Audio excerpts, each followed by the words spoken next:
Hi, today we are looking at focus questions 3, dot point 3, and as you can see, the learning environment, in particular, the first dash point, which is nature of skill, open, close, gross, fine, discrete, serial, continuous, self-paced, and externally paced, all come under the first dash point. Now, what we've got to understand about the learning environment is this involves everything that is outside of the learner. And this environment that athletes will train in, take part in, can have a positive or negative impact on the learning process. If you look at your first set of notes, it goes through each of the dash points. And as I said, today we are looking at the nature of skill. So first of all, open and closed skills. A closed skill will occur in a stable environment and an environment that an athlete can predict. An example of a closed skill, for instance, is darts, weightlifting, or platform diving. Now, if we think about those skills, for instance, platform diving, you're in an environment which is under little change. That athlete has the same height for the diving block. It's inside, so the weather can't impact it. And there's also no competitors against them at that time. Although they're competing against others, it will not actually affect their performance like a soccer player versing a defender. These closed skills and any skills that are performed here are a lot easier. And it is a lot easier because the athlete does not get distracted and they can be planned in advance. Again, if we look at darts, the situation and the environment is always the same. It's inside. They're usually using the same equipment. And again, they're not versing any competitors. Open skills are on the reverse. They are in an unstable, unpredictable environment. And unlike my example of diving, and unlike my example of darts, they can be affected by the weather, other players, and tactics, such as my soccer example. Here, learners need to modify their technique to adapt and to be able to perform well. These examples can be that they need to know the opposition and adapt to weather conditions. If it's raining, they might need to think about how they're going to adapt their skills for that environment. Now, compared to the closed skills, learning here is a lot more difficult. There are distractions, indecisions due to weather and the opposition. If a great example is if we look at surfing. Surfing is an extremely difficult sport because the conditions change every day. Rips, currents, different size waves. Therefore, surfers will need to adapt and learn how to still be able to perform to their optimum in those conditions. So a closed skill is a lot easier to perform than an open skill.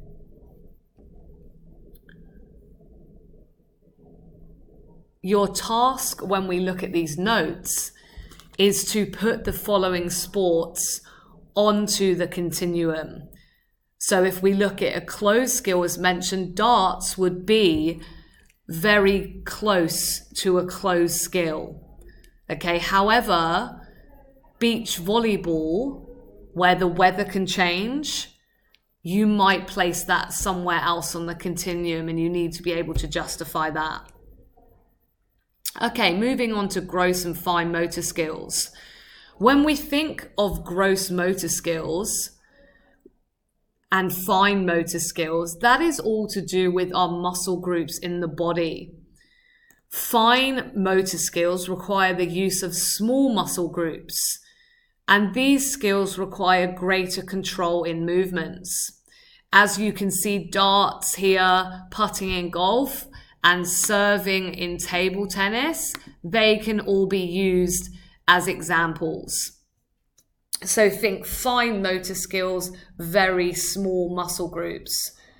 Gross require large muscle groups. And again, you've got your examples, walking, running, and swimming. If we think of those activities, they do all use large muscle groups. And each of those are easier than fine skills. If we take archery, for instance, that is a fine skill due to the small muscle groups of the hand and the arm that are used to control the movement. Within some of the gross motor skills, there's also an incorporation of fine motor skills. And you've got an example of your notes in freestyle. The legs would be an example of gross motor skills, while the hand and finger placement, which great swimmers will have, will go under those fine motor skills.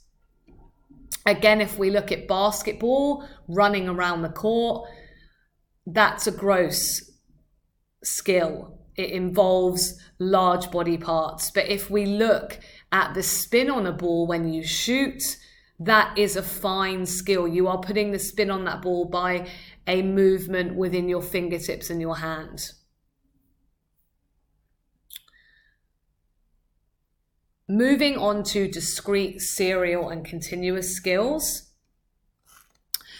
Now, these all, again, are different.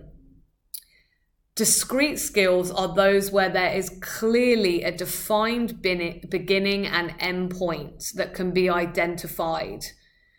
So, for instance, if you are performing a dive into the pool, the beginning is your position on top of the blocks, and your end is when you land in the pool and the dive and the movement is over. Again, if you look at a forward roll, the start of that forward roll, okay, is stood up, and then you get into position, you perform the forward roll, and then there is an end. And anyone that is observing that skill will know there's a clear start and an end. A continuous skill has no distinct beginning or end. And this is when skills are repetitive and appear ongoing and unbroken. Now, your examples, it doesn't mean a swimmer or a jogger never stops or never starts. It means the action is repeated again and again and again. So if we think of a long distance swimmer, that action for freestyle is repeated again and again and again, and the action is the same. Although they will have a definite end, it's the action that is continuous. A serial skill involves a sequence of smaller movements that are assembled to make a total skill. A great example for this is a layup. If we think of a layup, it's a difficult movement, and a lot of beginners will really struggle with the layup because it is a difficult skill. It involves dribbling the ball, stepping, jumping, and then shooting. Now, this is what we call a serial skill because it involves a sequence of smaller movements that then make up the total skill, which is the layup. This is known as a serial skill. Self-paced and externally paced skills are all to do with the timing of movements. Pacing refers to the performer's control over the timing and skill execution. Some skills that are performed for athletes, they control the timing. However, there are skills within sport where the athlete has no control of the timing of that skill. A self-paced skill is the performer decides the timing. Okay, so if we look at tennis and the person serving, they decide when they are going to serve and where they are going to serve the ball. That is a self-paced skill. Again, a free kick in soccer, the athlete determines when they're going to kick the ball and what direction they're going to kick the ball. The opposite to that is an externally paced skill.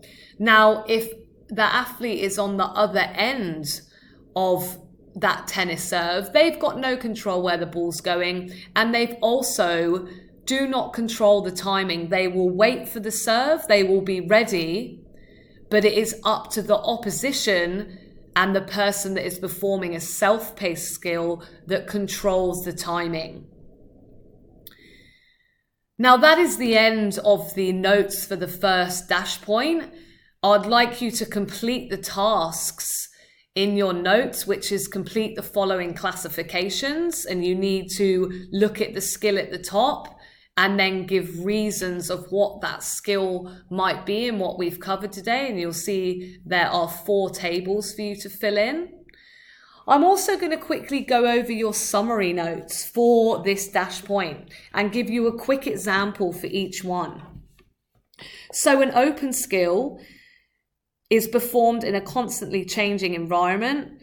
The weather, opposition, surface can always change. Examples of this are kicking a goal in Australian rules football and a free kick in soccer. A closed skill is completely opposite. It is performed in the same condition every time. The environment is predictable, such as a high jump, weightlifting, or darts. A growth skill involves large muscle groups. And we can see here that this is still under the first dash point. A growth skill involves large muscle groups such as the legs, back, and chest, and running can be an example. A fine motor skill uses small or isolated muscles. And sporting example for this that we would always put in an exam question, because we know that we always need to give sporting examples, would be shooting or archery. A discrete skill has a clear beginning and end, such as a flip in gymnastics, or, as in your notes, a forward roll. A serial skill combines a number of separate smaller skills to perform the larger, more complex skill. And again, we've gone over today, the layup can be a sporting example. This combines dribbling, catching, jumping, and shooting, and that's what makes it a serial skill. A continuous skill repeats a specific movement over and over again, such as running or swimming can be your sporting example. And the last 2, which are self-paced and externally paced, they are completely different. Just when you look at self-paced, think self, okay? I control the timing. Self-paced has its timing and speed determined by the performer, such as a tennis serve, where externally paced, the timing and speed are determined by external factors such as the opposing players. This can be batting in baseball, as the bowler is the one that has the self-paced skill, or it can be receiving a tennis serve. Thank you for your time.